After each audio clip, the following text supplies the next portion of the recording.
1961년에 만들어진 카페. 카페 스.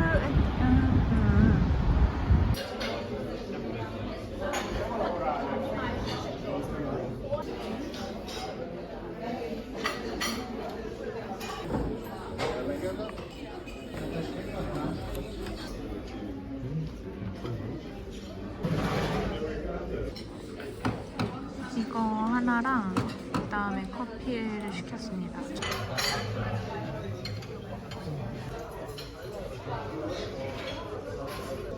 엄청 예쁜.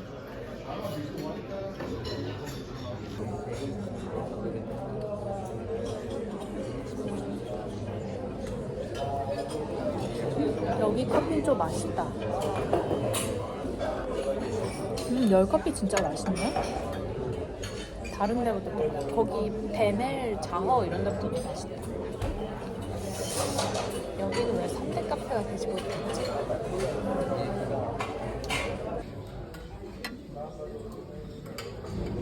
무슨 약간 잼?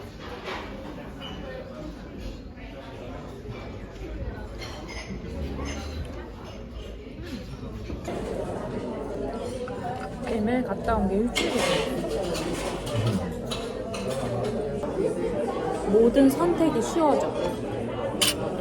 취향 안에는 가치관이 들어있잖아? 그래서 이런 것들이 있으면 내 삶을 조금 더 스스로 선택을 하는 게 좋아지는 것 같아. 이게 너무 좋지. 이것도 너무 좋고, 그리고 또 유튜브 영상에 녹여보도록 할게요.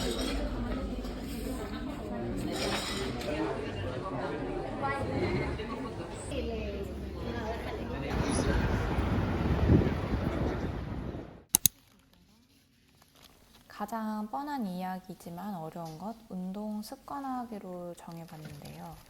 꾸준히 운동하는 걸 생활에 해놓으면 30대에 계속 지속할 수 있는 힘이 좀 생기는 것 같아요.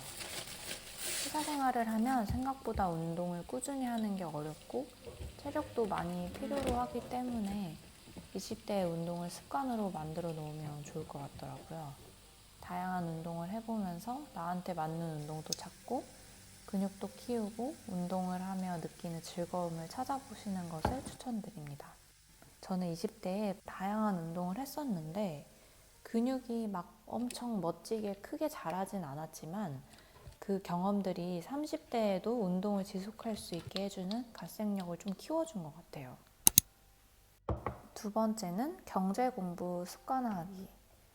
30대가 되면 경제 활동을 본격적으로 시작하면서 경제에 관심이 있는 사람과 없는 사람으로 나뉘게 되는 것 같아요. 내가 번 돈을 잘 관리하기 위해서는 경제에 대해 알아두면 큰 도움이 됩니다. 20대부터 경제 공부를 조금씩 하면 티끌모아 태산이 되는 것처럼 30대에 진짜 큰 소중한 자산이 될 거라는 생각을 했어요. 추천드리는 방법은 유튜브 알고리즘을 바꿔놓는 건데요. 일주일 정도만 경제 관련된 유튜브 영상에 푹 빠져보시면 알고리즘이 슬슬 바뀌면서 공부하기 좋은 환경을 만들어줍니다. 그리고 가장 가성비 좋은 방법은 단연코 독서인데요. 경제 카테고리의 베스트셀러를 한 달에 한 권씩만 읽어봐도 경제에 대한 마인드나 보는 시각이 달라지는 걸 느낄 수 있을 거예요.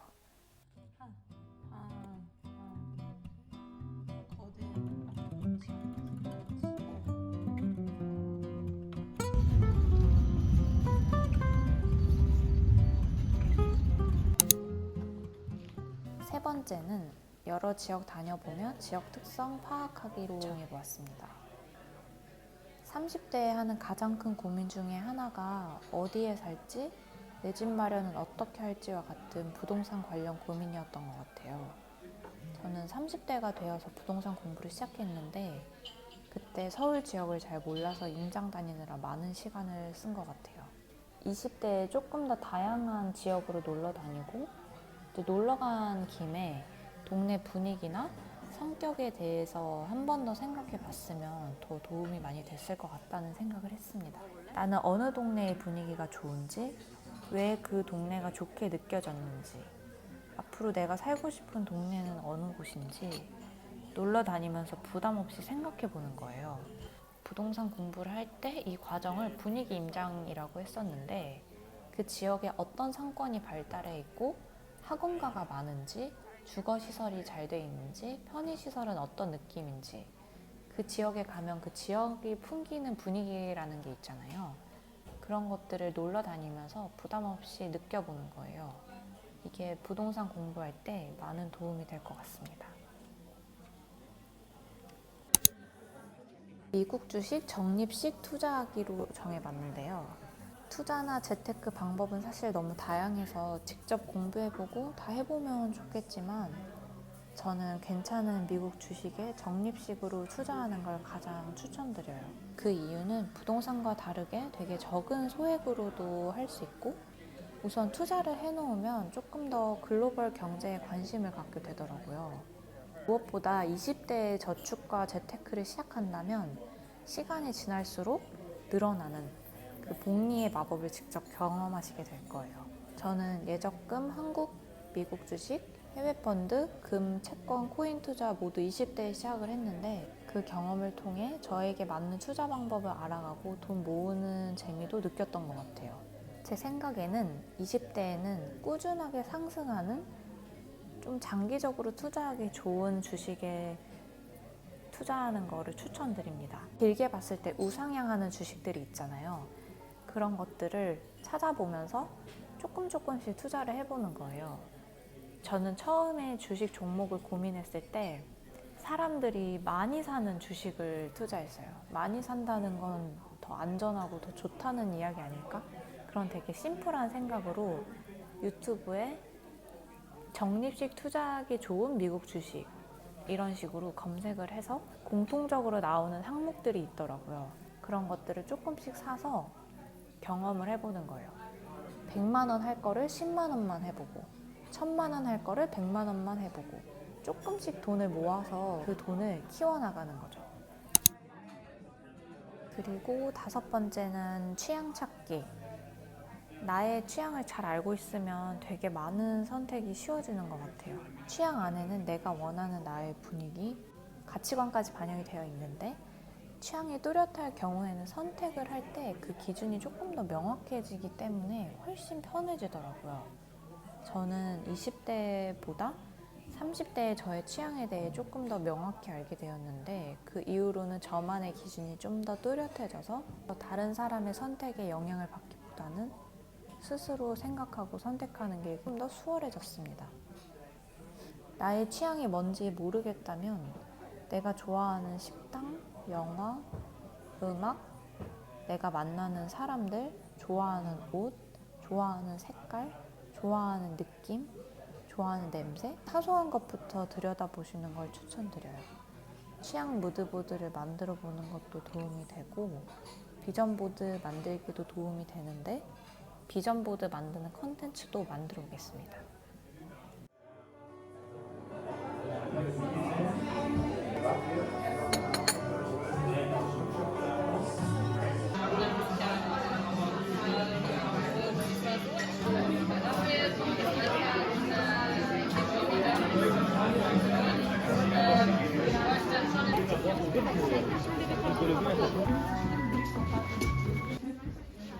오, 예쁘다.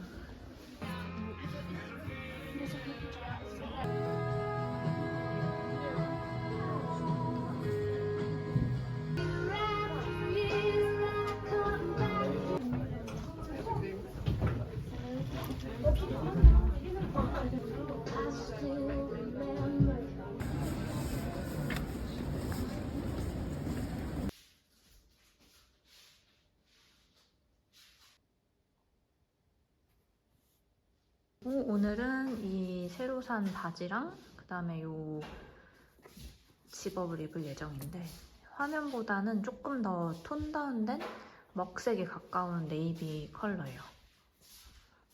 이 바지는 35유로 주고 샀습니다. 흰색 치마도 한 32유로 정도 했던 약간 소매 살짝 손등을 덮는 느낌.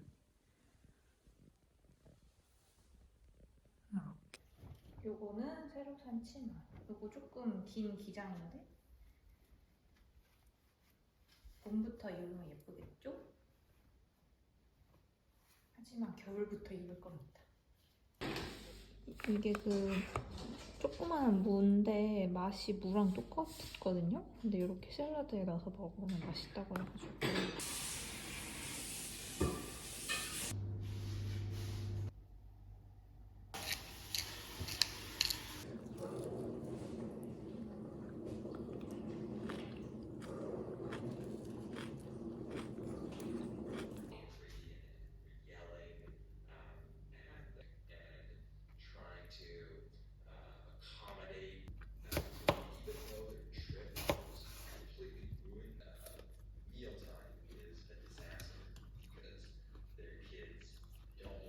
generalizing here, of course, but culture, not just one culture here. 두 개가 왔어요. 바벨 고정시키는 거. 코스알엑스 거 화장품 사봤어요. 조선 미녀 거를 또 써보려고 했는데 그게 다 품절이더라고요. 좀 오래 기다려야 돼가지고 한 달 동안 쓸까? 좀 궁금한데. 한국말 설명이 없어버려. 이게 엄청 좋은 유산균이라고 해가지고 한국에서 가격이 2배나 비싸대요. 근데 이거를 지금 6를 먹고 있는데 좋은 것 같아서 주문해봤습니다. 30일치 커피값 먹고 좋으면 다시 말씀드릴게요. For example, it was like the Wild West. 기꺼이 고군분투가 필요한 고생스러운 경험 해보기. 제가 20대 때 가장 고생했던 경험은 아무래도 취업 준비할 때였던 것 같아요. 그때 가장 바쁘고 마음도 졸이면서 몇 달을 보냈는데 그 시간이 지금까지도 기억에 많이 남거든요. 내가 이렇게까지 하는데 안 돼? 하는 그런 생각으로 나의 역량을 키워보고 끝까지 해내는 힘을 키워보는 거예요. 그때 키운 나만의 역량이 30대 때 굉장히 요긴하게 쓰이더라고요. 30대에도 되게 도전적인 일들이 많이 있잖아요. 근데 20대 때 뭔가 잃을 거 없다는 생각이 있을 때 고군분투 해봤던 그 에너지가 제 마음 깊이 남아있는 것 같습니다. 두 번째는 너무 좋았던 경험 만들기. 금전적, 경험적, 감정적 또는 작은 이벤트여도 좋고 큰 이벤트여도 좋고 나에게 너무 좋았던 경험 하나를 만들어 보는 거예요. 그리고 그 경험이 왜 나한테 좋은 경험이었는지 돌이켜보는 겁니다. 아무리 생각해봐도 그런 경험이 없다면 좋을 것 같은 걸 맛보기 해보는 거예요. 저는 20대에 아시아프라는 전시에 3번을 참여했는데 그 기회를 통해 제가 그린 그림을 판매해봤거든요. 디자이너로 회사에 10년 가까이 근무했지만 그림 그리고 싶다는 저의 감동이 계속 마음에 남아있더라고요. 꼭 큰 돈이 드는 경험이 아니더라도 나의 마음에 불씨가 되는 경험? 또는 너무 좋아서 계속 지속하고 싶은 일들을 만들어 보시는 걸 추천해요. 지친 어느 날 꺼내게 될 조커 카드가 될 수도 있답니다. 근데 꼭 이렇게 자기계발스러운 경험이 아니더라도 생산적인 경험이 아니더라도 예를 들면 엄청 좋은 호텔에서 자주 가지 못하는 호텔에서 먹는 빙수 이런 것도 좋은 경험이 될 수도 있어요. 여기에서 느껴지는 여기에 오는 사람들의 분위기, 이 공간의 분위기 이런 거 계속 향유하며 살고 싶다 이런 마음도 되게 중요한 것 같아요. 그러려면 내가 왜 좋았는지 왜 그런 것들이 끌리는지 그런 것들을 조금 더 알아가 보면 좋을 것 같습니다. 다음은 많은 사람 만나기로 정해봤어요. 저는 보기보다 내향적인 사람이라 많은 사람을 만나지는 못했거든요. 직업에 따라 다르겠지만 30대에는 동료 외에 새로운 사람을 만나는 게 쉽지 않았어요. 20대 때 더 다양한 사람을 만났더라면 삶에 더 다양한 모습이 있고 또 삶에는 정답이 없다는 자유로움을 더 빨리 얻었을 것 같아요. 그리고 30대에 정말 많이 느끼는 건데 나의 가장 가까운 5명의 평균 모습이 나의 모습이라는 게 되게 맞는 말인 것 같아요. 내가 만나는 사람, 어떤 사람들이 내 주위에 있는지 그런 걸 보면서 나에 대해 돌이켜볼 수 있는 것 같습니다.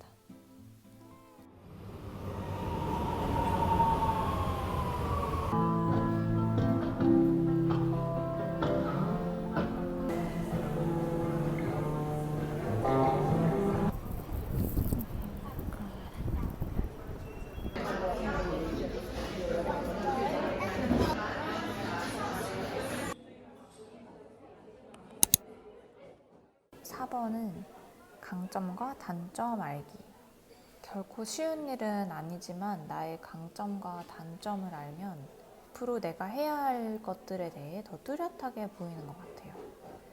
20대에는 나의 단점을 없애려고 되게 노력을 했던 것 같은데 30대가 되어보니 강점을 키우는 거에 노력하는 시간이 더 들더라고요. 초년생일 때에는 강점보다 단점을 보완하는 게 중요하지만 단점이 있음에도 좀 명확한 강점이 있는 사람의 역할이 더 극대화되는 것 같아요. 저는 강점과 단점에 대한 깊은 고민 없이 20대를 보냈는데 그것 때문에 사회생활을 시작할 때 좀 고생했던 것 같아요. 조직 내에서 나의 역할이 어떤 걸까? 내가 무엇을 잘할 수 있을까? 어떤 걸 보완해 볼까? 그런 거를 조금 더 명확히 알고 행동한다면 더 효율적일 것 같습니다. 마지막으로 추천할 경험은 독립하기입니다. 경제적, 정서적, 물리적인 독립을 해보는 거예요. 이거는 제가 20대 때 해결하지 못했던 제일 어려웠던 경험인데요. 다른 사람들로부터 그리고 부모님으로부터 독립을 해보는 겁니다. 독립을 해서 자립심이 강한 사람이 되는 거예요. 혼자만의 시간을 많이 가져보는 것도 좋고 혼자 여행하는 것도 좋고 무엇이든 나만의 생각과 가치관으로 큰 선택을 해보는 경험을 하는 거예요. 또는 나만의 공간을 마련해 보는 것도 좋은 것 같아요. 30대 이후로는 중요하고 어려운 결정을 해야 할 일이 더 많아지는데 그럴 때 내 스스로 판단하고 결정할 수 있는 힘이 없으면 많이 힘들어지더라고요. 자립심이 높은 건 나를 믿는 힘이 높다는 거고 그렇다면 인생이 훨씬 명쾌해지는 것 같습니다. 이거는 사실 기질이나 성격에 많이 영향을 받는 것 같기도 하고 살아온 주변 환경에 따라서도 많은 영향이 있는 것 같아요. 저는 상대적으로 조금 더 자립심이 낮은 편인데 그거를 키우기 위해서 아직도 노력을 하고 있습니다. 근데 자립심을 높이는 거나 키우는 것 그리고 조금 더 명쾌하게 선택하고 생각하는 거 이런 게 사실 되게 어렵잖아요. 가장 도움이 됐던 방법 중에 하나는 그런 자립심이 높은 사람을 주변에 두는 거예요. 그래서 그 사람이었으면 어떤 선택을 했을까? 사실 이것도 남의 생각을 이용하는 건데 사실 그 사람의 생각이라기보다는 그 사람의 자립심을 빌려와서 약간 빙의 돼서 이제 나의 선택을 하는 거죠. 또는 그런 사람들이 곁에 있다면 가끔 고민을 나눠보는 것도 좋아요. 자립심이 높고 좀 단단한 사람한테 이런 질문을 할 때 그 사람이 조금 더 명쾌한 답을 해줄 수도 있어요. 나라면 그냥 이렇게 했을 것 같아. 이유는 이렇게 하는 게 너를 위한 거기 때문이야. 너가 이렇게 원하고 있잖아. 이렇게 명쾌하게 대답해 줬을 때 뭔가 조금 더 단단해진 그 느낌 그런 것들이 도움이 됐던 것 같습니다.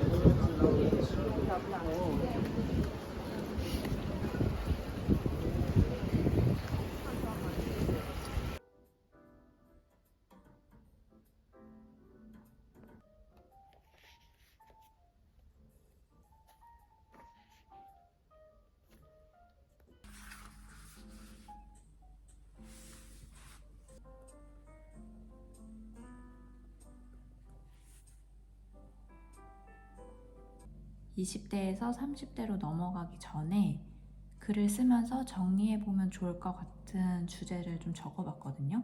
그래서 20대 돌아보기, 30대를 준비하며, 그리고 나 자신에 대한 이해, 이렇게 26개의 질문을 이제 적어보았습니다. 이 주제를 가지고 제가 이걸 올려드릴 테니 한번 몇 가지 관심 있는 주제에 대해서 글쓰기를 해보면 좋을 것 같아요.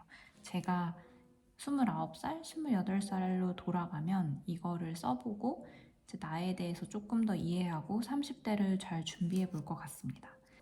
그리고 제가 이 30대를 앞둔 20대를 위한 저널 주제에 대해서 쓰면서 이제 제가 35살이기 때문에 40대를 앞둔 30대를 위한 저널 주제를 좀 적어보려고 했는데 아직 저한테 40대가 조금 멀게 느껴지더라고요. 지금 35살인데 아직도 그 30대 후반에 엄청 많은 일들이 일어날 것 같아서 일단 30대 초중반을 위한 저널 주제 그거에 대해서 한 10개 정도로 추가로 적어놓고 올해나 내년에 조금 더 생각을 해보고 그 다음에 40대를 위한 글쓰기를 해보기로 결정했습니다.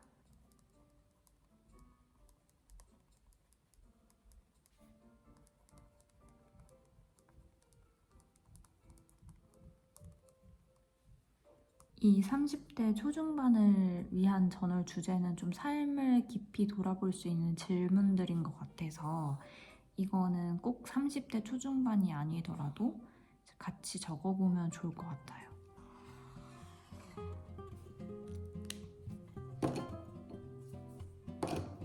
20대에도 가치관에 관련된 글을 좀 써보면 30대에도 이제 지금 내 삶에서 소중한 것들을 적어보면서 좀 20대에서 30대로 넘어갔을 때의 가치관 변화에 대해서 생각해보는 것도 재밌을 것 같아요. 이 30대 초중반을 위한 저널 주제를 따로 나누었지만 이 전체적인